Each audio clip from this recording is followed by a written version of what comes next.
yeah, I don't know if you're watching the stream right now. We just went over the amazing Briahna Greyjoy clip. So I know that you were involved in some tweets. So like, what was your involvement like after this was unfolding? Because I saw there was like a lot of drama that you got into with some people on Twitter. Oh yeah, Bernie or Busters are probably some of the dumbest people on lefty Twitter. Like I ended up quote tweeting it and talking about how it's ridiculous to have this massive issue with just doing the smallest thing you can possibly do to influence political change in your country, which is vote, and trying to take this weird like, oh, I'm not going to do it because they're both the same, or oh, certain people will suffer the same amount they do now under Biden as they do Trump, so why should I vote? None of these arguments are valid whatsoever, and I pointed that out on Twitter, but Bernie or Bust Twitter is very angry. Yeah, I knew this tweet was going to be a fucking problem. So, Briahna Greyjoy, the former National Press Secretary for Bernie Sanders, she did an interview with Noam Chomsky on her podcast, and what she was pushing was the whole Bernie or Bust thing, which is fucking idiotic. But what she did in her tweet to promote this podcast was basically throw up the hashtag ADOS. And I knew this was going to be a fucking problem because I knew there was a bunch of fucking white leftists so fucking smug, think they know every fucking thing, but don't know shit about black politics, who are going to come in and not learn anything, but fill in the gaps of their fucking knowledge with their own fucking imagination. And that's exactly what has happened over and over and over again since this bullshit podcast and fucking tweet. Now, in reality, ADOS has been at odds with not only Briahna Greyjoy, but the whole Bernie Sanders campaign. We see Briahna Greyjoy as an albatross around the neck of black politics. And she is an albatross that was put on our necks by white leftists. Because Briahna Greyjoy's class reductionist positions make white leftists feel comfortable. Now, we've had to fight this bullshit while simultaneously trying to push the Sanders campaign further left on the issue of reparations. His campaign rejected us, and we rejected him. What she's trying to do with this fucking tweet is manipulate ADOS to be the fucking attack dogs for this Bernie or Bust shit. Because she knows we were kicking their ass that whole fucking campaign. So she thinks if she takes some of our talking points and throw up the hashtag, that we would take the fucking bait. But you see, there's a tiny problem with that. We're not coming to save you, Briahna. We don't give a fuck about Bernie Sanders. But now, because of you, we got a bunch of clueless leftists that see you as the only gateway to black America. So what they're going to do is take your beliefs and transpose it onto all of us.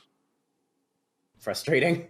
Yeah, no, I get it. Now, actually, interesting pivot, because when I was doing research and when I had some people in my Discord like doing some digging about this, some people found like specifically, so if we're talking about like Briahna Greyjoy and like why, like some of her motivations for why she said some of this. Let me ask you this. Have you heard of a group called ADOS, or the American Descendants of Slavery? Does that ring any bells for you? No. Okay. So this is a small it connects back to some stuff that we were talking about earlier, right? But actually, some people drew like what started driving some information towards me. All right. Now this is just what I've been able to gather, but like a while ago, Briahna Greyjoy posted a tweet, right? And it's basically like to the same flavor that we've been talking about, right? She said this: I asked a simple question: what can Black Americans do to get our voices heard? How does political capture hurt my community's material circumstances? What can we expect? When can we expect equality? And the left melted down. That you don't have an answer should bother you. At Bad Faith Pod, hashtag ADOS, right? So essentially, it's literally the same, like, oh, the left doesn't actually have any solutions to racism, even though it does, question mark? You think the left has solutions to racism? Where are these fucking solutions? Why didn't Bernie Sanders run on them?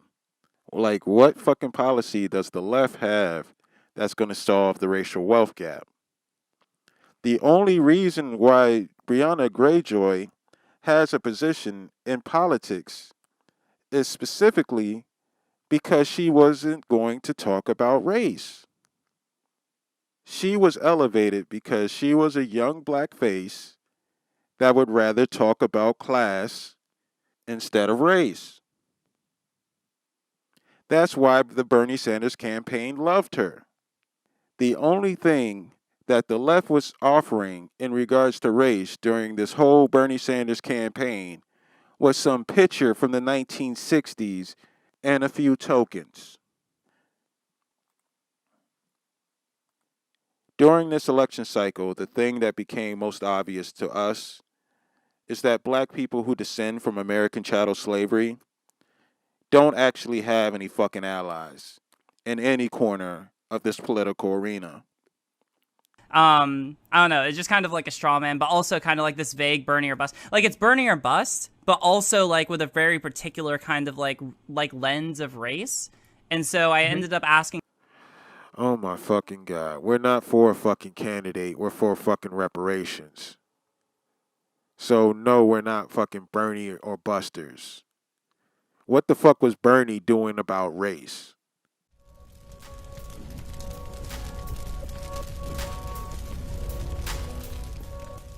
Thank you, Senator Sanders. Part of the legacy of slavery and Jim Crow in the U.S. is the legacy of income inequality in the U.S. What is your position on reparations to the descendants of slaves? Well, as I just indicated, there are massive disparities that must be addressed. There is legislation that I like, introduced by Congressman Jim Clyburn. It's called the 10-20-30 legislation, which focuses federal resources in a very significant way on distressed communities. Communities that have high levels of poverty. It is not acceptable to me that the rate of childhood poverty among the African American community is over 30% in this country. That is beyond belief. That African Americans die from cancer at higher rates than whites. So we're going to do everything we can to put resources into distressed communities and improve lives for those people who have been hurt from the legacy of slavery. So what is your position specifically on reparations? I asked the question because Elizabeth Warren, Julian Castro, they've indicated they want what does to that mean? What do they mean? I'm not sure that anyone's very clear. What I've just said is that I think we must do everything that we can to address the massive level of disparity that exists in this country. I'll tell you what they mean, because Elizabeth Warren has said black families have had a much steeper hill to climb. We need systematic structural changes to address that. Julian Castro has said, I have long thought that this country would be better off if we did find a way to do that. Reparations. Well, I agree with what Elizabeth said. So you would support reparations? But read what she said. What does that mean? She means, I think, I don't want to put words into her mouth, is what I said. A little bit more, and essentially it seems like ADOS, as a group, focuses in here. I have like a whole organization called Why ADOS is Trash, Receipts Attached, but I'll summarize here, right? Here we go. The diligent research. And this Riley Grace is a law student. And what she pulls up is the Medium article written by the washed up rapper Talib Kweli. Like, nothing from actual journalists, nothing that would actually give like an objective opinion or presentation of this group. we start off with an article that lists them as trash. And this is supposed to, I guess, be an unbiased look into a new political movement. Anyways, it's also interesting that none of these people that gravitate to this Medium article never look into Talib Kweli to see what he's doing these days.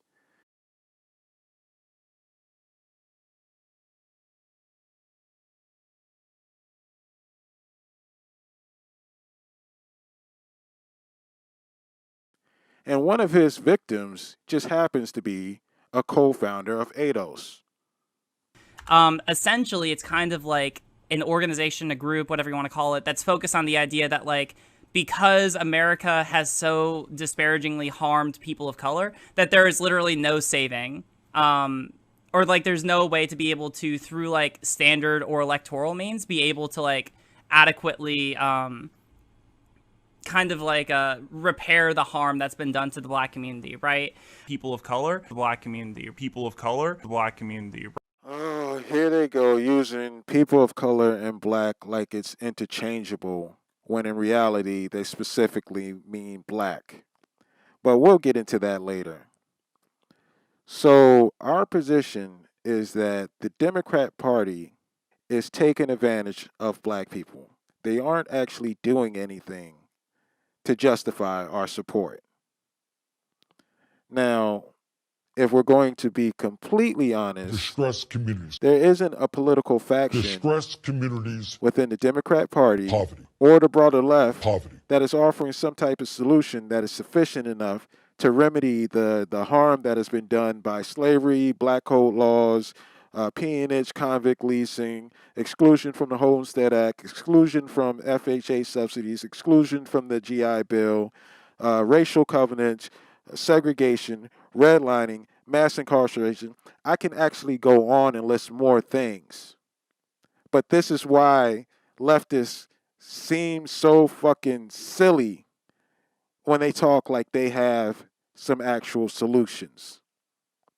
What is student loan forgiveness? Is that going to solve something for us? It's all a fucking joke.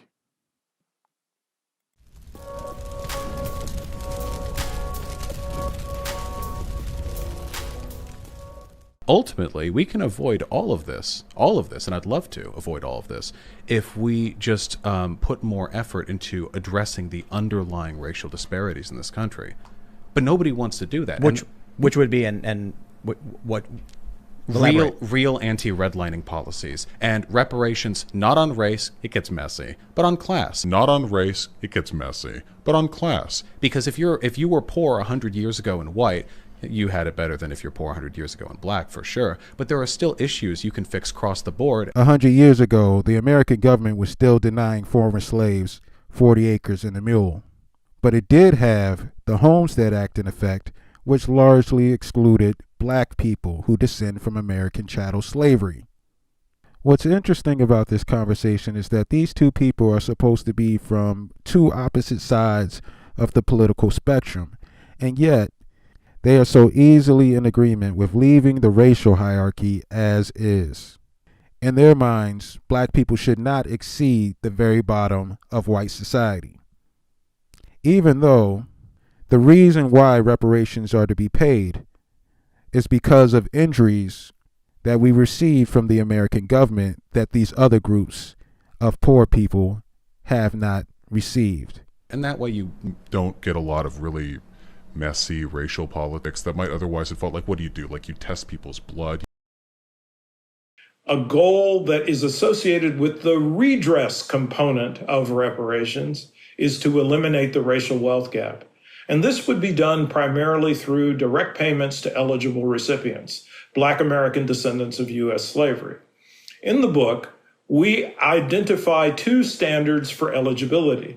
The first criteria is what we refer to as a lineage criteria. An eligible individual would have to demonstrate that they have at least one ancestor who was enslaved in the United States.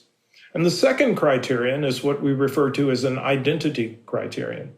And this is a criterion that says that an individual would have to show that for at least 12 years before the onset of a reparations program, the enactment of a reparations program, or the enactment of a study commission for a reparations program, whichever comes first, for at least 12 years before that, an individual would have to have shown that they self-identified as Black, Negro, or African American.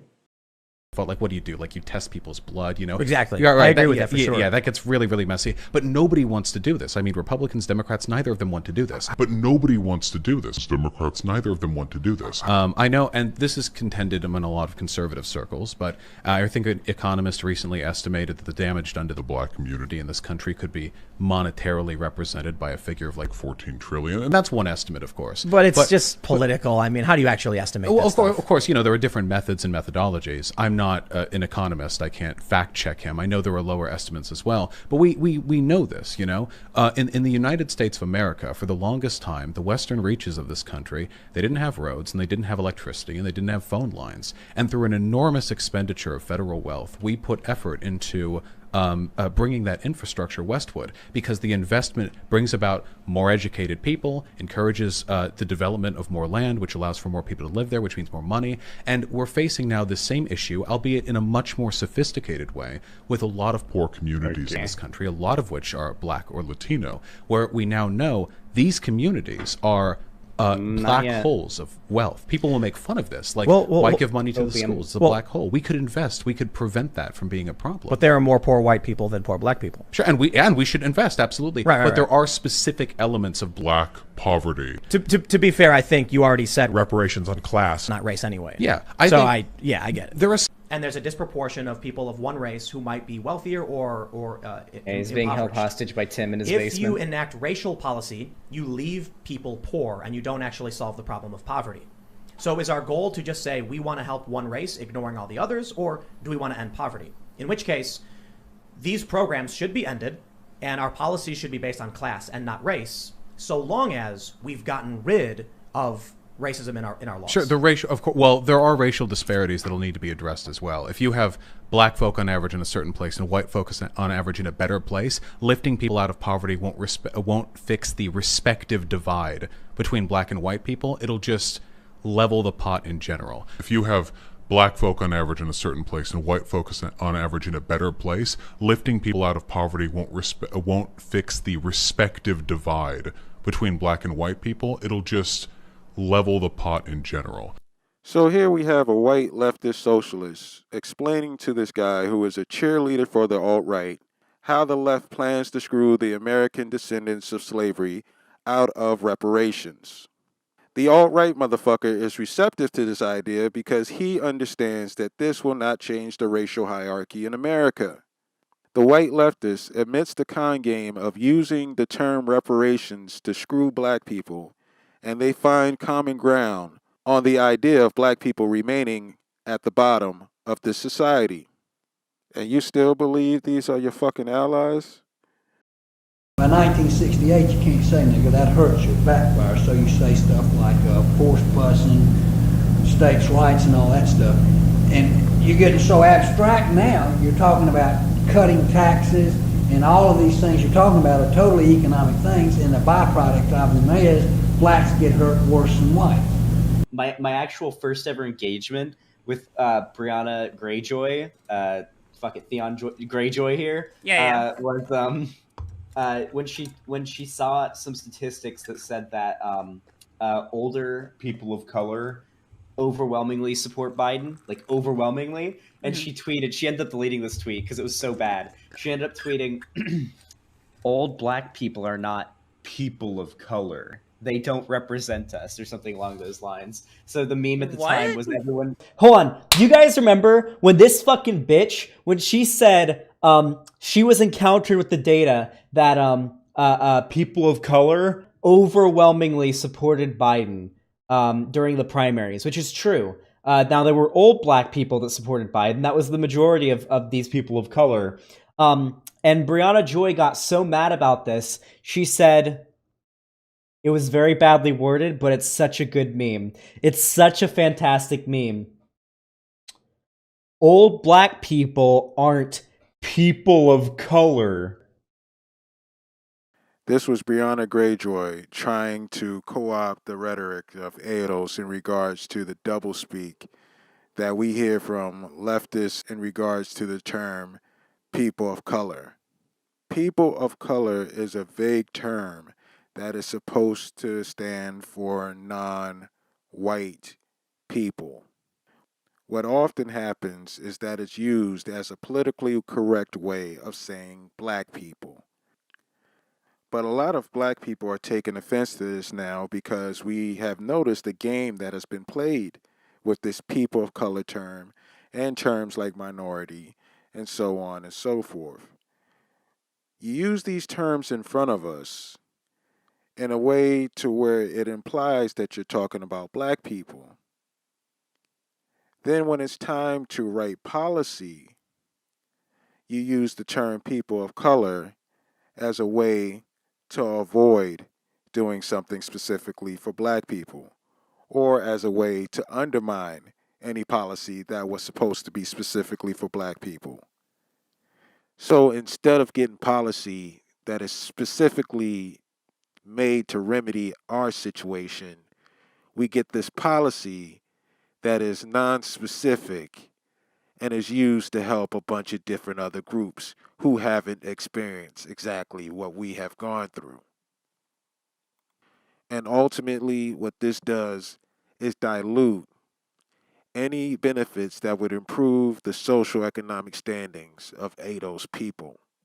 The generic Bernie or bust argument, oh, well, Biden was racist when he implemented a policy back in, what was it, the 60s? It was the crime bill that was overwhelmingly supported by almost every single politician, left and right. Mm-hmm. It was one of the most unanimous decisions among both parties ever passed into law. Like it was unheard of for both parties to agree so much on a bill. And there were actually some parts of that bill that were okay, but also a lot that wasn't because, it was the 60s. Yeah, it's very, very dumb.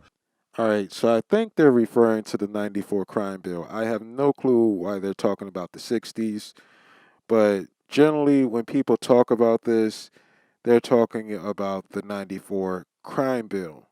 On face value, this argument is already ridiculous. The idea that a law can't be racist because our politicians are in agreement to do it, like, I don't know if you know much about American history, but that has been a consistent theme where basically all the factions within our politics have come together to fuck over black people with discriminatory laws. So, like, already that's dead in the water. But let's get into this whole idea about Joe Biden being racist because of these crime bills. Now, first off, the 94 crime bill is not even the beginning of this. Joe Biden has a long history of using the legal system to fuck over black people. Ronald Reagan thought Biden was too far to the right in this regard. Now, from Biden, what we get is the Comprehensive Crime Control Act of 1984. Then the Anti-Drug Abuse Act of 1986. Then the Anti-Drug Abuse Act of 1988. And the cherry on the top is the 1994 crime bill. Now, it would be a little bit unfair to describe Joe Biden as the sole architect of mass incarceration. So let's take a look at one of his partners in crime.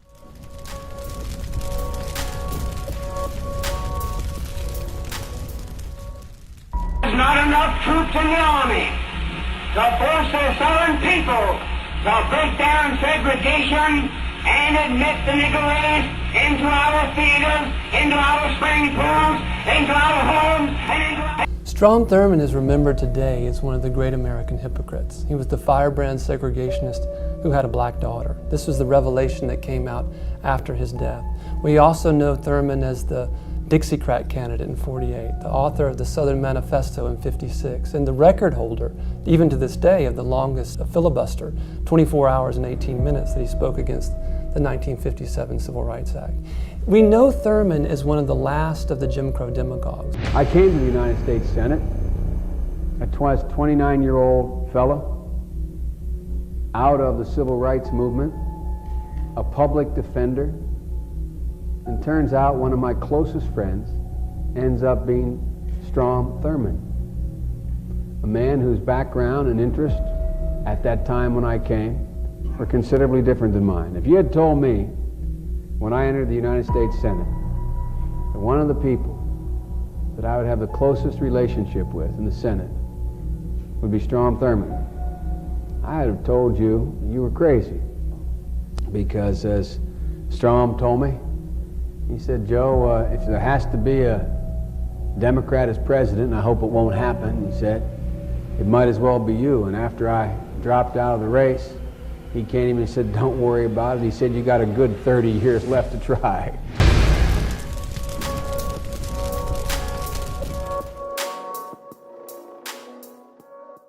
We must take back the streets. It doesn't matter whether or not the person that is accosting your son or daughter or my son or daughter, my wife, your husband, my mother, your parents. It doesn't matter whether or not they were deprived as a youth. It doesn't matter or not whether or not they had no background that enabled them to become socialized into the fabric of society. It doesn't matter whether or not they're the victims of society. The end result is they're about to knock my mother on the head with a lead pipe, shoot my sister, beat up my wife, take on my sons. So I don't want to ask what made them do this. They must be taken off the street. That's number one. There's a consensus on that. The Democratic chairman of the Judiciary Committee, the Democratic president of the United States of America, the Democratic attorney general, the Republican leader of this effort, Senator Hatch, the Republican senator from Texas. We all agree on that. Now, we can find some fringe folks in the study groups on the right wing and left wing, libertarians and left-wingers in my party who say, no, that's not what we should do. But politically, that consensus has been arrived at. I acknowledge there was not that consensus in the 60s. There is today. There's a second thing that we all have agreed upon, and that is unless we do something about that cadre of young people, tens of thousands of them, born out of wedlock, without parents, without supervision, without any structure, without any conscience developing, because they literally, I yield myself 3 more minutes, because they literally have not been socialized, they literally have not had an opportunity. We should focus on them now, not out of a liberal instinct for love, brother, and humanity, although I think that's a good instinct, but for simple, pragmatic reasons. If we don't, they will, or a portion of them will, become the predators 15 years from now. If we weren't in the middle of an election, most of these leftists would admit that the outcomes of mass incarceration are racist. And in that clip we just saw, Joe Biden was essentially suggesting that these outcomes were what he intended all along. He was trying to lock up black people indiscriminately and throw away the key. Now, there's another excuse that's given out here, basically that black politicians supported the crime bill. The problem that most black people have with this type of statement is that black politicians are bought and paid for by people outside of their communities. Their communities generally don't have the type of money to finance a political campaign. So these black politicians don't feel obligated to represent our interests, and they don't. But if I were to give them an out, because they do actually have an out in this situation, during that time period, they were presenting an alternative bill, an alternative crime bill that focused mainly on prevention and alternatives to incarceration. That's what they thought they were going to get in exchange for support. The Democratic leaders sold out black people and then coerced a lot of these black politicians to fall in line. Now, this last piece illustrates the problem with using terminology like people of color when you specifically mean black.